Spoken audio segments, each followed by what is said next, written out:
Good afternoon. Welcome. Thanks. Thank you. Those of you who don't know me, I'm Robert Klein, Vice Chancellor for Academic and Student Affairs. I think the first thank you, I want to take it right up front. She just kind of stepped out, is for Jenny Mehmet, who's put this phenomenal series together. Give her a round of applause. Thanks. Thank you all for being here. This is the fourth campus-wide leadership series presentation. We're in the spring 2019 semester. I'd like to extend a special welcome to our colleagues who are streaming online. Special thanks to the continued support of the KU Health System, School of Health Professions, School of Medicine, and School of Nursing. Their continued support of this program is invaluable, much appreciated. Also allows people who don't usually sit together for lunch to hang out for an hour and listen to a good speaker. We're thrilled to have Lindsey Roy here today as our distinguished guest. Lindsey has spent over 16 years in the corporate environment, leading teams in innovation, digital development, and product merchandising. She was named Vice President at Hallmark Cards at just 32 years of age, one of the youngest VPs ever in a company with a 100-year history and top 100% of brands worldwide. Lindsey is also an in-demand speaker and is heralded for her authentic style and universal message. I'll let Lindsey share her story momentarily, but through her unique life experiences, Lindsey has learned impactful lessons on how to harness disruption and find clarity in the chaos. And Lindsey has a unique connection to the University of Kansas Medical Center, which we'll also touch on today. With all of that said, please join me in giving a warm welcome to Lindsey Roy, whose presentation today is titled, What Trauma Taught Me About Happiness. Lindsey?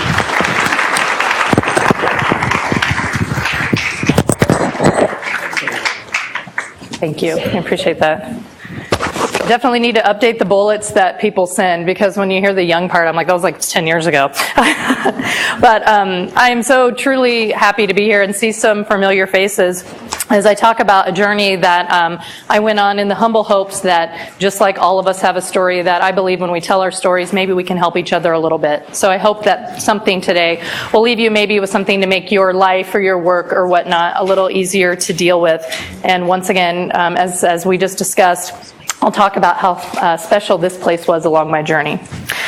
Okay, so before I put up pictures or slides or any of that, I have a blank background just to allow me to just set the stage and give you a little context for the story and what happened and, you know, why my legs look like they do today.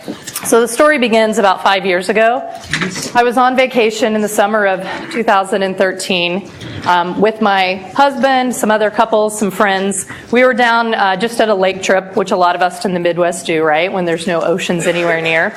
It was called Beaver Lake in Arkansas. Somebody been there? Yeah. It's a beautiful lake. It's rock bottom, so the water's really clear and all that good stuff. And we'd gone down there for a weekend just for a summer fun trip, like I said, with these other couples. One of our friends had a boat, and they just said, hey, let's all go down for the weekend.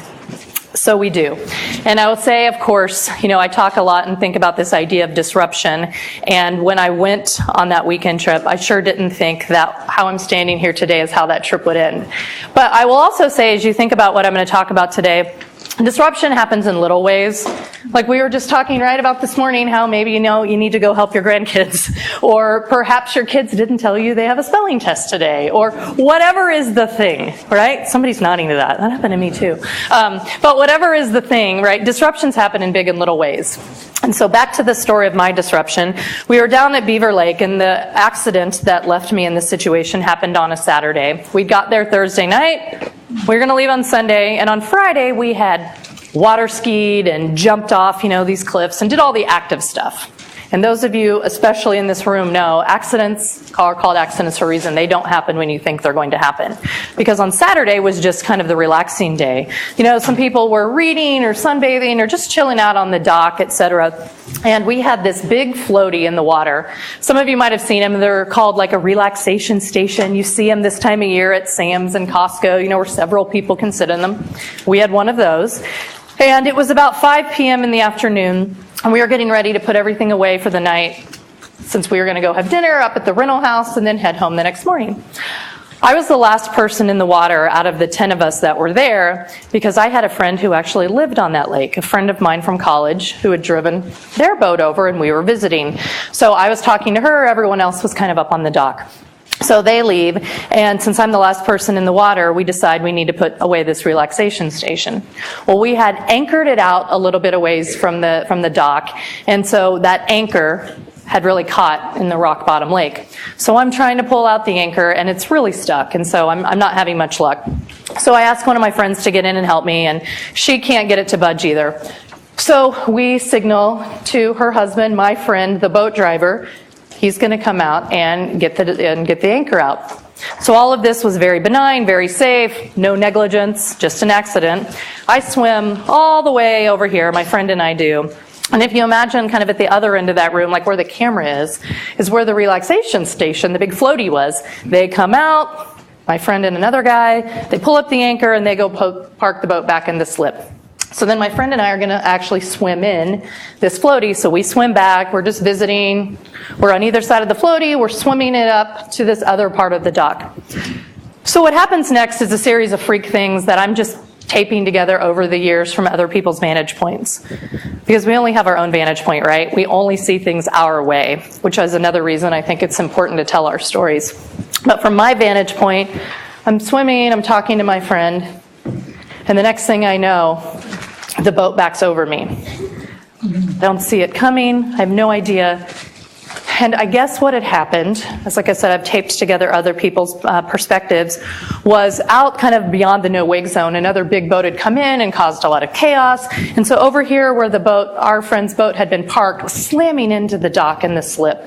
And so this very responsible, super, by-the-book boat driver tries to back it out just a little bit. And this is where a series of freak things happen, where it hits the corner of the dock at a weird trajectory. I think, the gas was hit a little harder than he expected. Tape in, like I said, 10 different weird things, and immediately, within like a second, it feels like, all of a sudden it's on top of me. They quickly pull the kill switch and do all the normal things you can do, but at this point, those seconds mattered. So my friend on the other side of the floaty, I guess the boat almost hits her, but she's barely saved from, from that device. So back to my vantage point. I don't even know what has happened. All of a sudden I'm thinking, what is happening? You don't really think about what that would feel like, especially when you don't see it coming. Of course, my brain was trying to keep up and process. You don't think about, like, the color of the bottom of the boat. I remember it was white, and I remember just being totally in shock of, like, what's happening? And I'm sure all of this self-dialogue was the result of 5, 10, 12 seconds. But, those of you who have been through one of these situations, and I know so many people in this room have been or will be around other people who have been in these situations, it feels like 10 years. And during those pseudo 10 years, as I processed what was happening, of course, I distinctly remember the next thing, because you're not thinking about things like, ow, the propeller is hitting me, which is what's happening. You're in this alternate state. And I remember distinctly thinking about my kids, who were 4 and 2. And I'll show you a picture of what they look like. I'll go back to that in a second. This was them a month before. And this was on a beach vacation that we were on, actually with those same people that owned that boat that we were with that weekend. And while I was under the water, this is what I was thinking of. I was thinking, I don't want to leave my kids without a mother. And I don't know what happened next, but somehow I swam out. Because of course, as I'll talk about, and you can see both of my legs were injured and my right arm was lacerated to the point where I wasn't able to move it much either. But somehow, even though it was 50 feet deep or so, I swam out. And so from there, I was life flighted to Springfield, Missouri, which was the closest trauma hospital. And this is what I woke up to the next morning. This was, if I went into that hospital about 7 p.m. at night, this was about 11 the next morning after I woke up. They de-intubated me, whatever the official medical word would be. And there was no discussion. There was no decision. I was simply told, we had to amputate your left leg as a life-saving measure.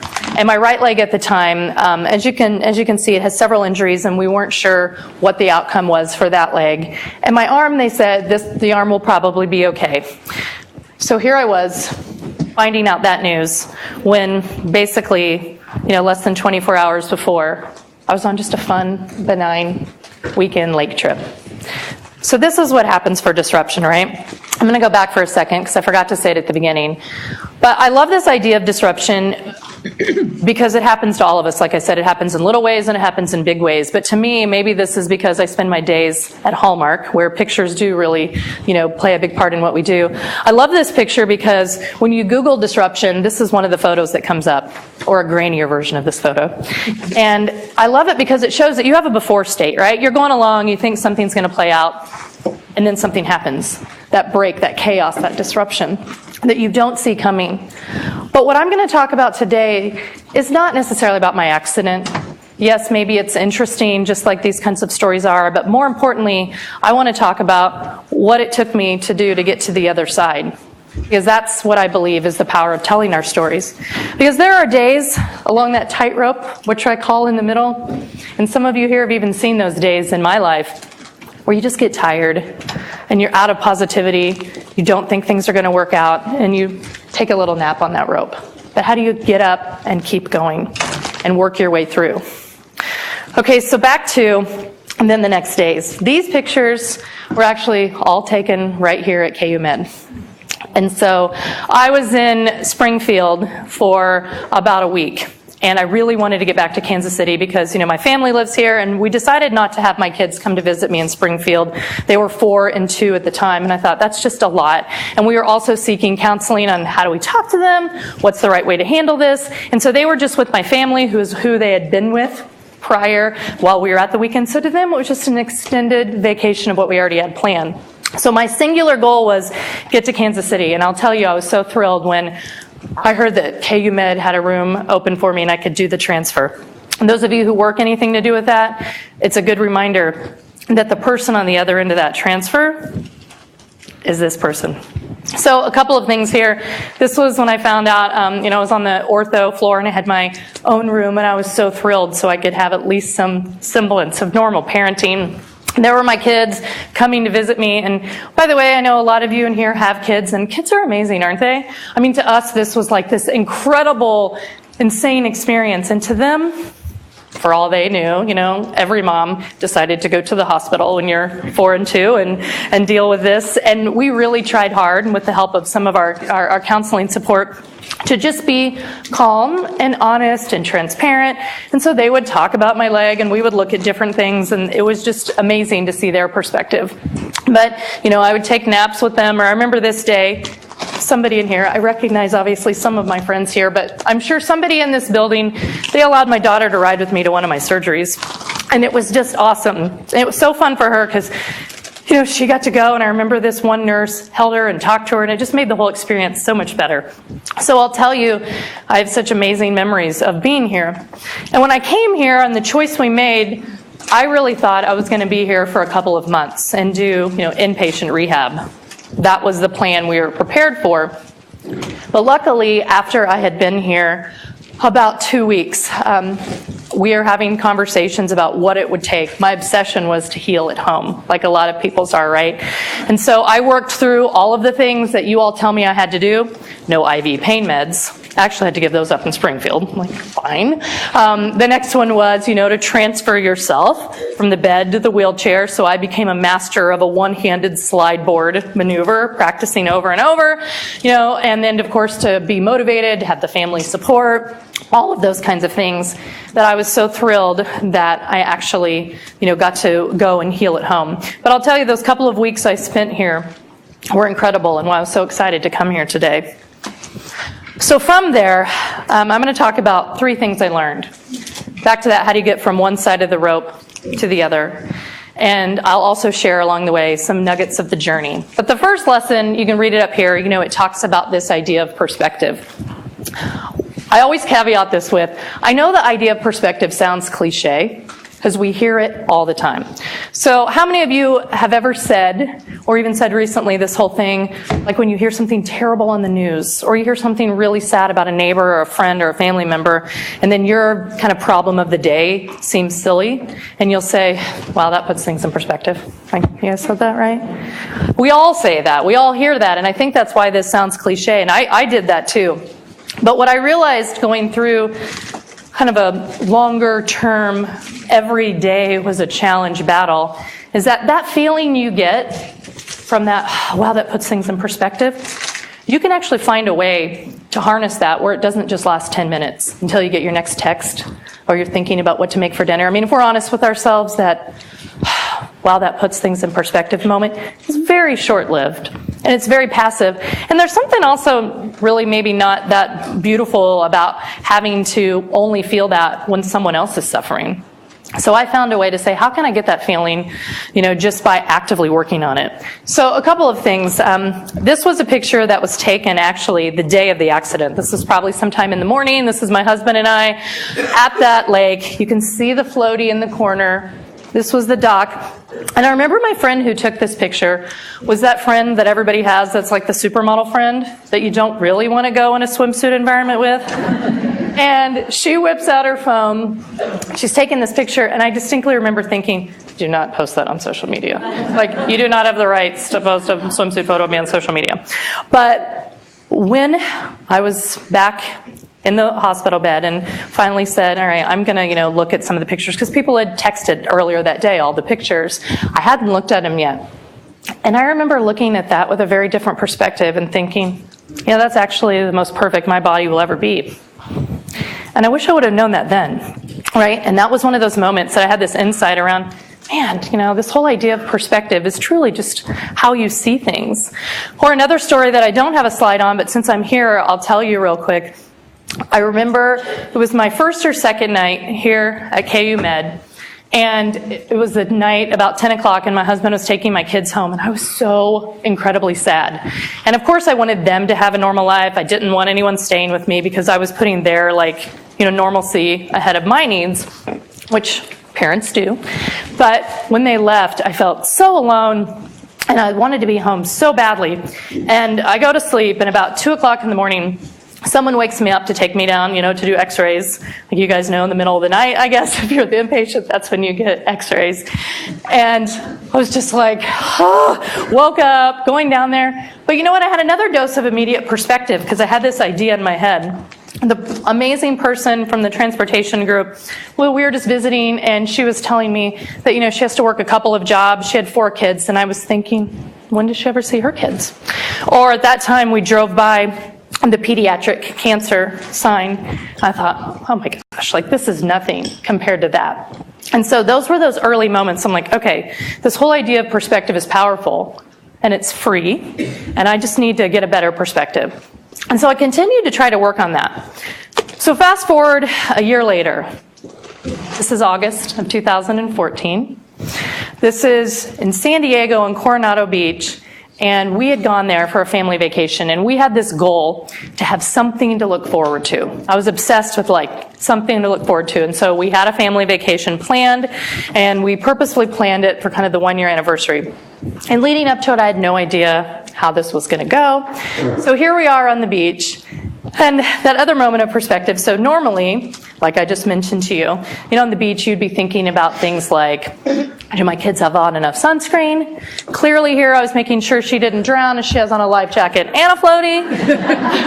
I wasn't very mobile. I didn't maybe trust my husband. No, I'm just kidding. But I was not thinking about those things. I was not thinking about how I looked in my swimsuit.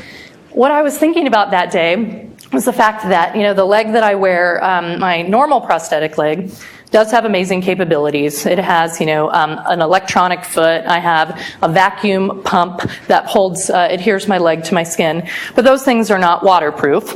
And so I work with Hanger across the street. A lot of you guys maybe know Matt over at Hanger. And I told him, I said, I'm going to the beach. And he said, well, you're not fully done healing yet, and a waterproof foot is what you'll need. But, insurance doesn't pay for that, so, a waterproof leg. And he's like, you're going to continue to change, so for this one trip, it's August, I wouldn't recommend you pay this money to get a leg that you're not going to fit in next year. So he got me just kind of a cheap foot to wear to the beach. So here I am, back to Coronado Beach. In my beach bag, I have another foot. So I sit down, all these other families start to arrive around us, and I don't even know what I'm doing, but I get the other foot out of my bag. I have an Allen wrench, and I replace foot A with foot B, and I'm like, now this is a perspective of who cares about swimsuits and sunscreen? Here I am screwing in another foot on the beach, and then wrapping this one up in a towel so it doesn't get sand in it, and I'm like, how did this become my life? But I decided to have some fun with it. And, those proverbial pictures that you all see on social media of I'm at the beach. And people always do their toes. And so I thought, well, I can do that too. So I posted this picture. And by the way, the most commented thing was around the pedicure. And I'd actually just painted my toes myself. And that day, which I'll talk about in a minute, I realized, well, that's kind of an advantage because literally that foot, before I put it in the bag, you can just put it on the table. And it's this ultimate angle to paint your toenails. So that was all fun. And it was fun to read the comments and for my friends and family to think, oh, we're so happy. Her life is not the train wreck that it was this last year. So there's a happy moment. But if I'm being honest, which, sometimes we don't always see the other side of a journey, that day wore on, and it was hard to keep up the positivity, right? I could barely, get up and walk in the sand, and we had to park, 4 football fields of sand away, and I tried to wear this wooden, clunky foot back to our vehicle, and it was just, one thing after another. My leg was hurting, and all I could think about was, what would this trip be like without this problem? Or I know that this is not, unique to me, that idea that when you don't have something, you see it or you want it everywhere. It's kind of the opposite of that, is when you get a new car and all of a sudden you see that car everywhere. Or when you name your kid something unique, then everybody has that name. Well, this was that where I could only notice everybody else's legs. Young, old, tall, short, whatever. Felt like everybody else had working legs and feet, but me. And even though I'd been through a year of trying to battle through the mental part of it, sometimes successfully, sometimes not, I remember that day just feeling so why me? And so we get back to the hotel room, and I hobble into the bathroom so my kids don't see me have a complete meltdown. And I go in to take a shower, and I tell myself, I'm okay, use your own medicine, this idea of this power of perspective. And I had to take it to the next level, so I started to say things out loud, okay, what are 5 ways this could be worse? Or what are 5 things I'm thankful for? And I remember standing there in this bathroom saying things out loud okay, I know so many people that can't go on vacation for so many different reasons, lucky to even be here. Or I remember saying things this is the first time in an entire year I'm going to get to stand up in the shower because of this new waterproof foot. And I was well, that's kind of cool. So anyway, I just said these things out loud and tried to will myself. And I'm not even kidding, when doing that, I could start to feel my energy change. And I could feel myself steeling myself for the rest of the trip.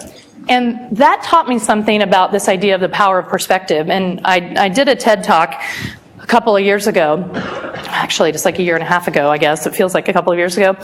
But I simply said to people, I said, when something's going wrong, even if it's a little thing, just make yourself answer this question. What are 5 ways it could be worse? And what people find, by the time you get to 2 or 3, you're already sort of out of your own funk. But it's a very simple and powerful question. And I remember when I said it in the TED Talk, I didn't think it was that new of an idea. But it's the number one thing people repeat back to me. And I do think it's very useful. And I still use it to this day. So this is kind of the lesson that I learned, is you got to practice this perspective training, though, to make it last. I try to, on a regular basis, tell myself, it's the proverbial count your blessings or say what you're grateful for, but I try to remind myself, how is this situation more positive? Or how could this be worse? Or why is there good in this situation? And you really can become so good at this. I laugh sometimes, to the point of sometimes my family will roll their eyes at me. They'll be saying whatever complaint, and I'll start on my motivational speaker spiel, and they're like, yeah, I know, but it's hard. Once you start to think that way, you realize you do become really good at it. And I reference this as well in the TED Talk, but I tried to do some research, which is a little bit daunting to say in front of a group of medical professionals, but this whole idea of how your brain really is wired for positivity or negativity, and there's so many interesting things on this, but a couple of things I will say. One is, there really is physiological proof in some studies I've read around the more you think positive thoughts, the more you truly do have those kind of neural pathways that make it easier. And we all know this, those of us who practice this. And the other thing I thought was interesting is the whole idea of positive thinking is options open, and negative thinking is options closed. So said another way, if you're hiking and a tiger jumps out at you, your brain immediately goes to fight or flight, right? You're not thinking of, what are the 10 things I could do right now to avoid this tiger? You just immediately act. And I think when you think negatively, all you see is that. Where positive thinking, I think, allows you to be more innovative, more open. So on this one, even though the word perspective sounds cliche, I'll tell you, I think we're all doing it wrong. So I just give you this one little nudge to try it out, and I promise you, it'll make things maybe look a little smaller or a little easier, or at least I hope that. Okay, so the second thing that I feel like I really learned through this journey was this whole idea of resourcefulness. So I grew up in a tiny town in Kansas, and I would have always considered myself very scrappy, can-do, resourceful. I felt like I was the kind of person at work that could figure anything out. But man, I went through this and I was like, I am not resourceful at all compared to what I had to be when you lose some very basic resources. So a couple of things I learned here. This was about, maybe 3 months or so after the accident that fall. I'm healing at home. I'm sleeping on a living room, or a bed in the living room, that this amazing person I barely met, who owned a mattress store at the time, delivered to my house. People are awesome. That's also a good thing to remember. But my kids sleep upstairs in our house, and every night during these few months, even though I was so happy to be home, right, then you want your normal life back. So it was great to be home, but then it called out, gosh, these are all the things I couldn't do. So my daughter was, like I said, 2, and she was still in the crib. I was getting ready to get her out, but back to when you're not mobile, don't take your kid out of a crib. And so I would hear my husband or my mom or my mother-in-law, whoever was there to help, put her to bed at night. And it was always my thing, because I've always been a working mom, and so putting my kids to bed at night was part of my routine. And I would hear her ask for me, and I was just down in the living room, just sitting there wanting to be up there so badly. And when you're healing too, it's not a great idea to have a kicking 2-year-old sleep with you. I tried that once. Not a good idea. And my son was the same thing. I could hear him, be like, oh, I wish mom could put me to bed. And it killed me. And so I could have waited until I actually had, my prosthetic leg and my other leg, which I'll talk about in a minute, was healed. That would have taken months, especially to this point where I could reliably walk up and down stairs. So one day I said, forget it, I'm going to get resourceful. And so I rolled my wheelchair, which now I could move, that my arm was healed enough, which is why I couldn't do it before. But my arm was healed enough where I didn't have any braces or, bandages on that. And at the bottom of the stairs here was a landing. So I parked, put my wheelchair locks on. No one was around to, say I couldn't do this. And I just catapulted myself on the floor. Just army rolled out of the wheelchair, and I would start to crawl up the stairs to put them to bed at night. And so here's a picture that my mother-in-law took. We called it a crab crawl. I would crawl on my arms. I had really muscular arms for 2 months of my life. It was awesome. And my kids would do that with me, and we would sing a little song and try to make it fun for them. But every night then, I would crawl into my daughter's room. I would rock her to sleep in the rocking chair, silently text my husband. He would pick her up, put her in the crib, and then I would crawl down to my son's room, do the same thing. And that was the most joy I had in those days. And what else I could have been doing, which we even do at work, right? You're always thinking, well, I can't start that project until I get another this person, or I can't take on that till I get another budget or this equipment. We do it in life. Well, I can't do this until I get married or I lose weight, or there's always those things. But what I found is you really just have to begin, or you're the person laying in the living room wishing you could be up there with them. So another one of these kind of resourceful stories. This was that same fall. Okay, so I could only wear the shoe on the screen. That is the only shoe in the greater Kansas City metro area. I'm not even kidding, because I tried. That would fit. And so this is not a picture that does it justice, but is a triple extra wide, DD, XG, men's, white tennis shoe. And they were just like horrific. And the reason I could wear those, as a lot of you know, prosthetic legs are pretty cool these days, especially when you learn to use them. People can wear high heels with them or things like that.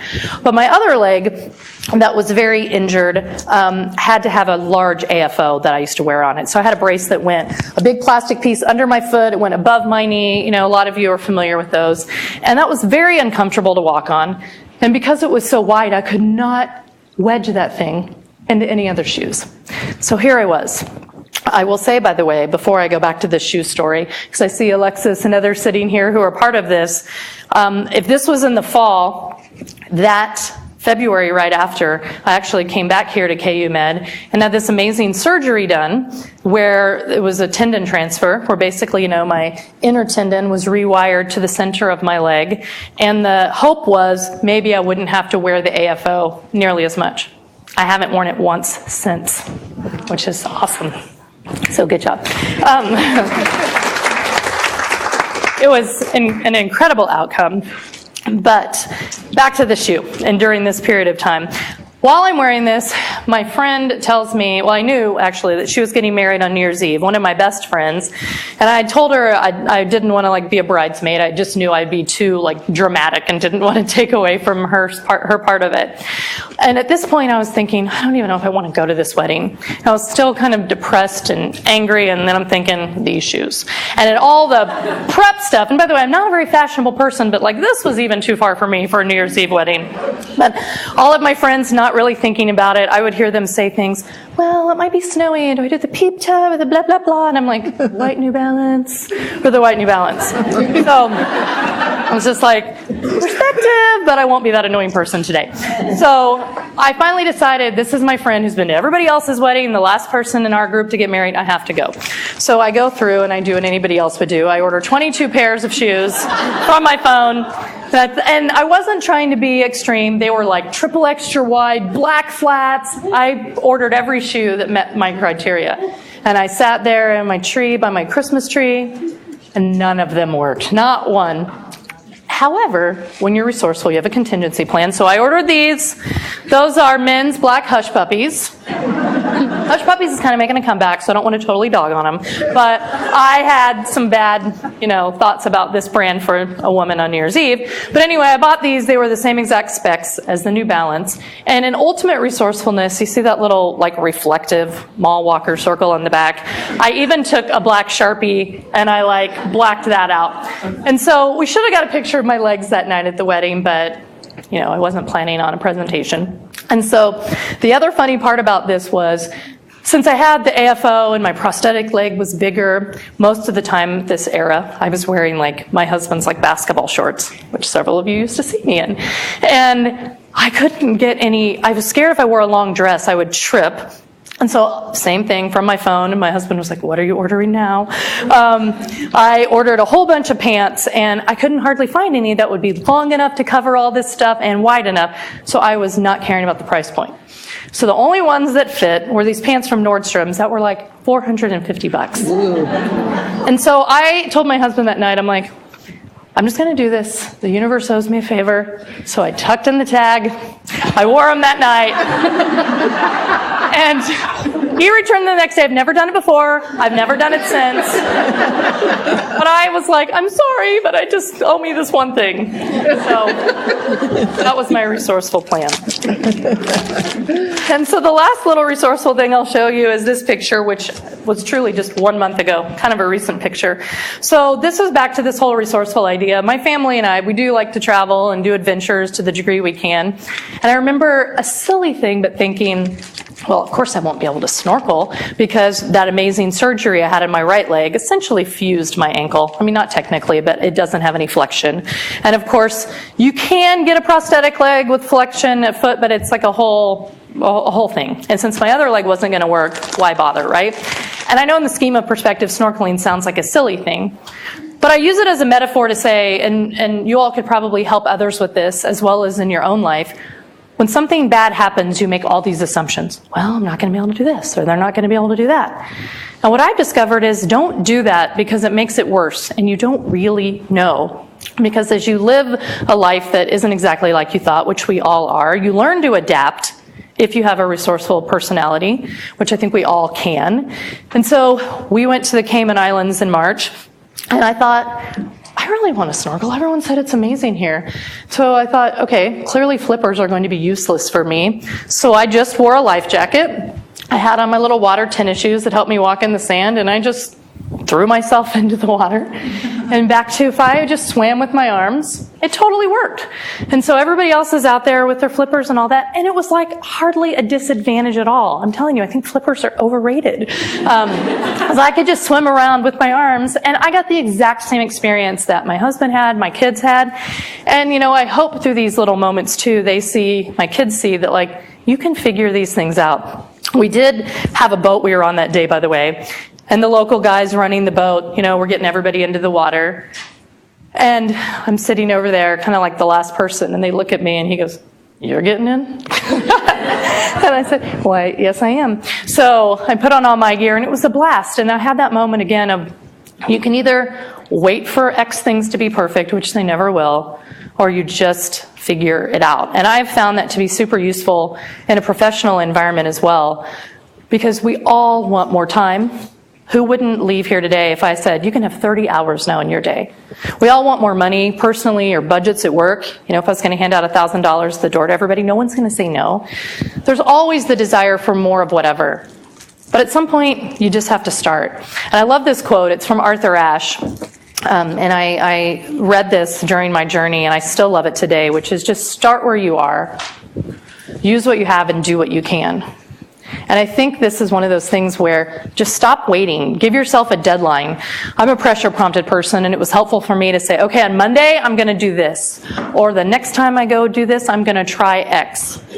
And I found this is so helpful. Just start, because the hardest part is just beginning. And once you start, you do start to get some momentum. So please just start where you are. Use whatever you have. Everybody has something. And do what you can. And I think this is also true when you think about things that we feel overwhelmed on. Maybe it's a big issue here at the organizational level, or maybe it's something happening in our society. What's the one little thing you can do to make the problem better? Okay, so the last thing I'm going to talk about is this whole idea of a hidden advantage. So one of my friends, who is like the ultimate gift giver friend, which I wish that I was. I'm a good card giver. You have to be a Hallmark long-term person. But I'm not very good, I feel like, at picking out the perfect gift, but my friend is. And so she brought me two things when I was healing at home. One was dry shampoo, which before dry shampoo was like a thing, and not being able to take a shower without like my husband lifting me on a chair and trash bagging up parts of me. Dry shampoo was a gift. But the other thing she brought me was this book. It was Malcolm Gladwell, who wrote like Blink, and you guys maybe see, in airports and other things, these quick little books. So Malcolm Gladwell wrote this book called David and Goliath, and she brought it to me. And the whole book was about, has anybody read that, by the way? It's kind of a fun, quick little read. The whole idea is about finding the hidden advantage. And so I became obsessed, and I had a lot of time on my hands with, okay, what's my hidden advantage? Because the first chapter, of course, talks about David and Goliath. And they talk about how everyone makes it seem like it was this huge feat, but they actually kind of unpack all the different reasons why David was actually well-suited to defeat Goliath. It was really interesting. And then they go through all these other little chapters about how something on the surface looks terrible, but there actually are hidden advantages. One of them that sticks out was they did a chart on household income on one axis of the chart versus the other axis is ease of parenting. And it was really interesting that, of course, not being in a poverty level situation makes parenting harder, but also having too much household income, there's diminishing returns to parenting. I mean, just things that were really fascinating. So I kept asking myself, okay, what's my hidden advantage? And honestly, days like this, back to me, like, all of a sudden I wasn't working. My husband was the Insta-caregiver. I would see my kids go outside. Someone had to push me around. I mean, in this part too, and my arm was healed. I truly couldn't even push my own wheelchair. So it was, please bring me a toothbrush. Will you please take me to the bathroom? I mean, imagine all the things you guys have already done today. That's how my life was. And here I was. But at that time, I was thinking, all right, I'm going to find this hidden advantage. So I share this to say, even though some of the pictures in a minute I'll show you maybe seem fun and easy, this was the starting point. I will laugh back to the kids being resilient and see my son there just chilling, watching his cartoon in my wheelchair, right? Like, everything is normal to kids. But as I went through this, the first hidden advantage I remember finding, and I kept this little journal, was one night when I could get into my bedroom out of the living room. My son said, "Can I come lay with you for a while?" And I said, "Sure." And he's like, "I'm going to go get a stuffed animal." And so he makes like 20 trips and gets like every stuffed animal he owns. And normally, it was this weeknight, I would have been like, "Okay, it's X time, go brush your teeth, we got to get this done." I mean, whether we like it or not, sometimes our lives are a little bit task-based, right? But when you truly are stuck, I thought, well, nothing better to do. So I watched him do this. And I noticed how he had all the little friends together, the bears with the bears, and he made sure they were all warm. He was getting like washcloths out of the kitchen. And I thought, he is so sweet and empathetic. Like, would I've ever seen this?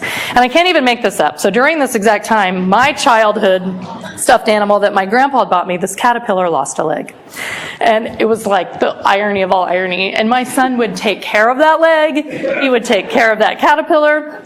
And then he'd go to bed, and I would joke with my husband. I was like, percentage basis, this caterpillar is way better off than me. I was like, he is like in a much better situation. But I saw this like empathetic side of my son. Or the same thing with my daughter. She, I don't know if you can tell, this picture is a little dark on this screen, but she has on this little leg warmer. And one day she comes down with this on, and I said, "What is that?" And she said, "Well, that's my prosthetic leg, Mama." And I thought, oh my gosh, like solidarity. At like 2.5. Or the Royals World Series came, and I was more mobile by that time, and I have a handicap parking sticker, which I hardly ever let myself use. At the World Series, I was front row, Lot J. I had like parties at the World Series. I was like, come on, we can get there at the last minute and cruise into the best parking. So that day I was like, this is a good and easy hidden advantage. Or like I told you all, I did this TED Talk, which was a goal of mine, just to have something to look forward to. And this was such an amazing experience and something I never would have done, had this whole saga not happened to me. Well, this might not be easy to read once again because of the screen. But when my son was a couple years older, I found this in his backpack, and it was about his hero. And he writes all these things about why his mom is his hero. And he says, "My mom is my hero because she has a prosthetic leg. She is tough." And he goes on. He also says, "We're the only people in the family that like the Royals." So it's probably really his motivation. But the other part, I was like, it was fun to see the hidden advantage of how he saw me. Or this was last year, we were in Arizona, and I told my husband, I said, "Hey, you see this cactus? Can't feel it." I can't feel it. And he was like, "You're a dork." But I made him take the picture. Anyway, you can find one every day if you look for it. Or I just had my cousin take this photo the other day of me. She was taking pictures of my kids for their birthdays. And so I told her, I'm like, I want to get a photo of me painting my toenails to show people that hidden advantage I talked of earlier. This is truly how I do it. I sit down with one leg, I paint it, and then I put on the other leg and I paint that. The funny thing is I'm always like, what color do I paint my real toes? Because depending on what leg I have on, they may or may not match. So this whole thing is, you have a hidden advantage. There's really a hidden advantage in sometimes even the worst situations. And I know some of the ones I shared are funny, but like I told you, I'm never one to hide that. I was very depressed at points. I was very angry. And that was a place that you wouldn't have thought, what in the heck is a hidden advantage from this? But there have been big things around this. I feel like renewed perspective I have on what it's like to just have the little daily things be something that you can do, to these funny little hidden advantages that I sometimes do in my head, half for fun and just have to kind of keep that dialogue going. But I'll tell you, to do this, you have to start asking yourself. Look at the situation in your life or whatever is your challenge du jour and say, what is a hidden advantage? And it might sound weird because the reason that's a challenge to you is something you don't like or something you wished wouldn't have happened to you or your family. But if you start, you can start to find these. And I'll tell you, it starts to figure out then a path to more joy. So the last thing I want to say is just thank you. And this is a picture of the day we left. You guys probably recognize this part of the building, right? This is right down by the front doors where I'm, in the wheelchair going out to my car. But I spent 2 very special weeks here and then several surgeries since. I've been back here, gosh, handful of times for everything that goes wrong. There's nowhere else I would go. So I just want to say thank you. And last but not least, I just started this Instagram page about my journey. So if you would love to hear more, just stay connected, please follow me, Lindsey Roy 26. I just started it a couple of weeks ago to just kind of keep the conversation going and give myself more kind of accountability to look for those hidden advantages. So thank you so much for your time.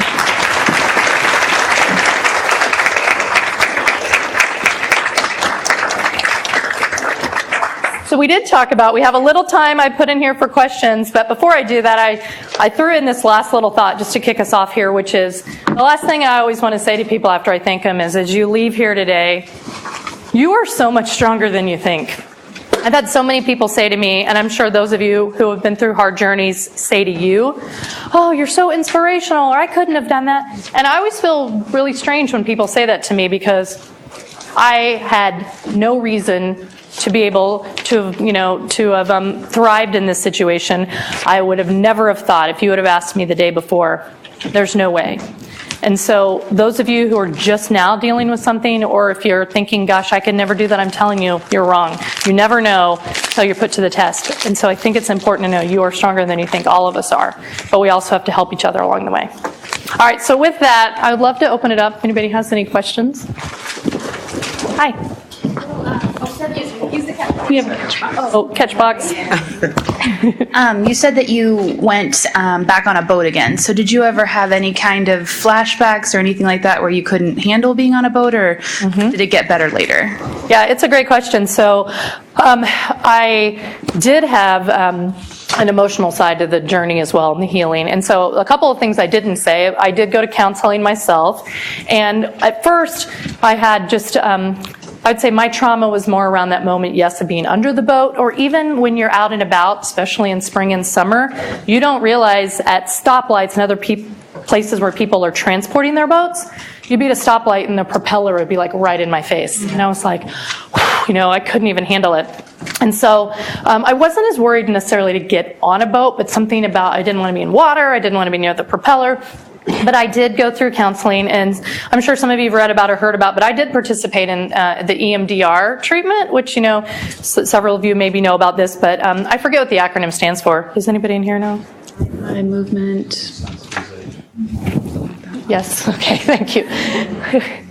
Yeah, so I do tapping and a light bar where essentially it was one treatment. I did a lot of other treatments. I don't know exactly what helped, but I'll tell you that I feel like I don't have really any of that anymore. So yes, on vacation, we do that. With that said, there are always things that everyone's going to have. They're not traumatizing me anymore, but even that snorkeling day, you had to get back on the boat by the stairs. And I was like, it's off, right? Triple check it's off. So I think that's just human nature. But the trauma piece, I would say, definitely encourage others, to seek out, I think, the resources. Because I think a lot of people forget the emotional side of the healing. Mm-hmm.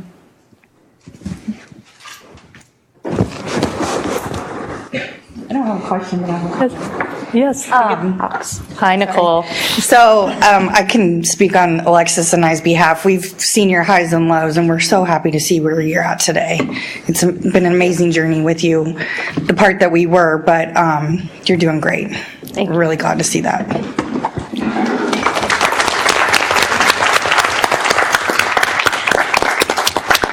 I never get choked up, by the way, anymore, but this is like the ultimate audience. I gotta do this kind of thing all the time, but I'm like, oh, gosh, you guys are killing me. Special place.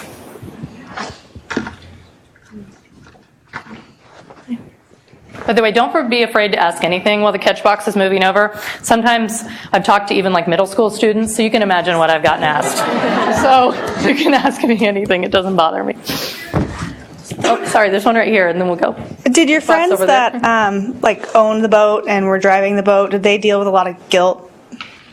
Yeah, my friends that had the boat, I feel like they had an equally hard recovery, candidly. Because it was an accident. There was no negligence.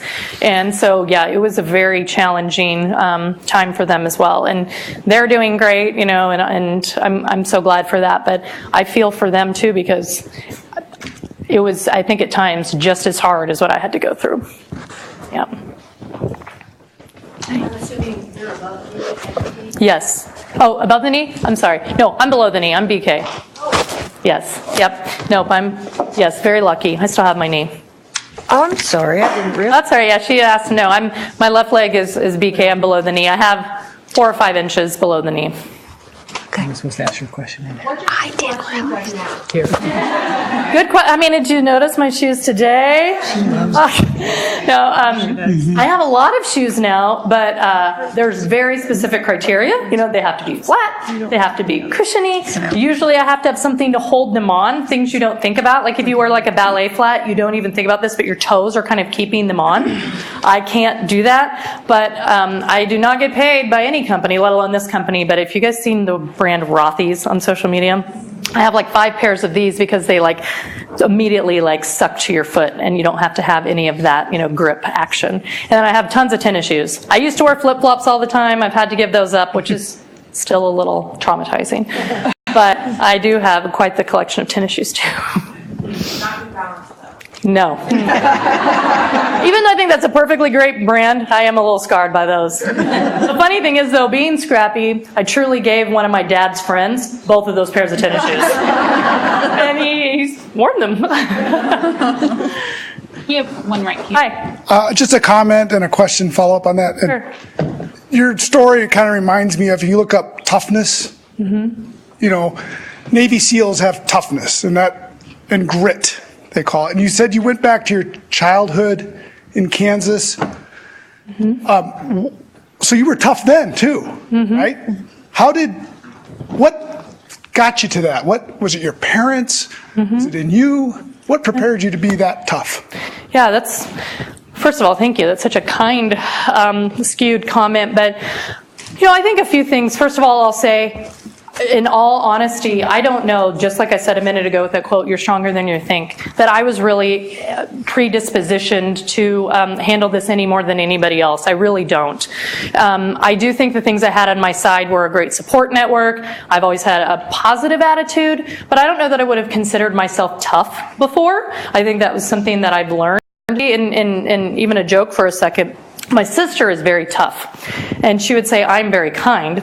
But when we went through this journey, she said, "Look at this, you're being tough and I'm being kind." I said, "Yep, there we go." But I really do think, to your bigger question about grit, there is, you know, that's such a kind of word of the day these days. And I think it's true. Like, how do you let your kids go through a few hard things? You know, I mean, I always worked growing up or didn't have all the perfect things. Sometimes those things do help kind of build a bit of a fortitude. But in my mind, the best thing you can have to be resilient is to truly be a person that can have a broader perspective and a positive outlook. And so I'm constantly trying to drill that into my kids. But like I said, I don't know. I think at the end of the day, everybody's a little tougher than they think until you're put to the test.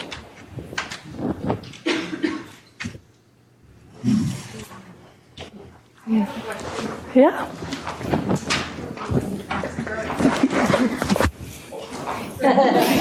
I'm not a catcher either, so I've learned something from you. You did great. I like your story of scuba diving. I wondered if there's anything that you're hoping to do, but you don't know if you quite can do it yet, that you're still changing your, you know, in that process of perspective change. Yep. Trying to find the resources. Yeah, it's a great question. You know, what are all the things that I hope to do? So I would say that there are other things that I've been curious about. So for instance, I grew up getting to go snow skiing a little bit, and I was curious if I could do that. So last winter I tried it, and I talked to this adaptive ski instructor in Colorado, and I went there, and I ended up not having to have any special equipment. I just got to wear regular skis. So I have this fun video and fun picture, but in all honesty, it was one of those, it was fun to do, but it was hard, so I don't necessarily want to do it again. Or things like hiking. You know, I've tried to go hiking, and it's honestly really hard to go downhill for me, so that has been challenging. I push myself, and I'm like, no, we're up high, and now I gotta go all the way back down. So there's not one thing I'm necessarily holding on to that is the next thing, but I do try to push myself to try and do new things. But I think there's a fine line to that as well. I mean, I talked to a man who's in his 60s now who lost a leg, an AK above the knee at 18, and he said he went so far at a certain point to try to prove things to people was his motivation. He like went skydiving with his prosthetic until he's really not smart things. And so I always remind myself, like, I'm not trying to seek things out to prove I can do it, because that's not the right motivation. But I'm trying to live my best life with my family, and so whatever they want to do, I try to at least give it a go. And if it doesn't work, then, I try not to make a big deal about it. We have a question. Sure. Excuse me. So I'm one of the chaplains here, and when we talk about hope, a lot of times we in a casual sense, we think about hope knowing that there's a better future ahead for us. Yep. And so my question is, when you're here or in the hospital, when you were going through those moments when you weren't sure what the future held and if tomorrow would be better than today, how did you have hope? What was hope for you during that time? Yeah. And there's so much to say on that. I mean, I would say my shortest answer to that would be, first of all, faith for me did play a big part in my journey. And so I have a version of that talk I give to other audiences, and so that was very helpful for me. And I think, too, I think the biggest thing that helped me have hope, and even back to that perspective idea, was that first picture I showed you when I was in Springfield the morning after, them telling me everything that had happened. Everybody around me, my husband, the boat driver, my parents, they were all thinking, devastation. But what they didn't know is I was so convinced that I was going to die before I went into surgery, that I was truly just happy to be alive. And so I wasn't mad at God, my God. I wasn't angry. I didn't see the negative for a long time, because I was just truly happy to be alive, because I wasn't sure. And then, of course, when things got rough and harder, I did use faith and hope in different ways. But I think it played a huge, huge role. I will say, by the way, there was a volunteer EMT group that helped me out in Springfield, and they were amazing. And this one guy, I think it was like one of his first nights on the job, that was in the ambulance with me, going from point A to the helicopter. And I kept saying, do you think I'm going to die? And he was so funny. He said, I don't think so. I was like, all right, you have to work on that answer, buddy. So I didn't have a lot of confidence. Things were gonna go better. Just to hear you talk. Can you pass the catch box back, please? Here's one. I don't catch either, so. Thank you. Just to hear you talk, though, a theme that I kept hearing was you were very concerned with making sure that your children weren't traumatized by this traumatic event. And that seems like, I get the spiritual level, and that's fabulous and wonderful, and bless you, but on a human level, it seems like those children were very staying powers for you not to give up. You're so right. You're so right. And I wrote a blog on Caring Bridge during this whole journey, and so that would take me a 10-hour presentation to tell you all those things I learned. But I wrote so many chapters about that. My kids gave me purpose every day. We would still have them going to preschool and things during that time, and even if my day was like banging my fist or crying or whatever, when they got home, and it wasn't like I hid everything from them. Like I said, we tried to be real and transparent and not plastic about it. But you also know that you kind of pull yourself together for your kids, and they so gave me that daily purpose to not just sit there and become a bitter person for 1,000%. So I hope they get that when they're older. They probably get it now. My mom's my hero. I think they get it now. Well, I want to respect everybody's time. I know we're about 3 minutes till, so unless there's another question, I think, Jenny, it's probably time to just let everybody go. Thank you.